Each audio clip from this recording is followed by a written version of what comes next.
மானிட மகனும் உயர்த்தப்பட வேண்டும். இது இயேசு கிறிஸ்துவுக்குள் பிரியமான என் சகோதர சகோதரிகளே, இந்த நிமிட நட்சத்திரிக்கு இயேசுவின் நாமத்தில் நான் உங்களை அன்போடு அழைக்கிறேன்.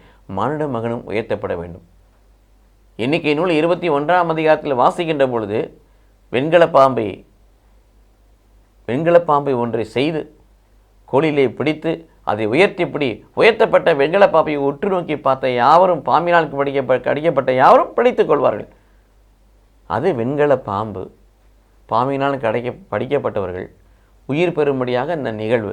ஆனால் இன்று பாவத்தினால் கடிக்கப்பட்டு ஆன்மாவில் இறக்கக்கூடிய பிள்ளைகள் உயிர் பெற வேண்டும் என்பதற்காக வெண்கல பாம்பை அல்ல, சிலுவையில் உங்களுக்காக எனக்காக உயர்த்தப்பட்ட இயேசு கிறிஸ்துவை உற்று நோக்கி பார்க்க வேண்டும்.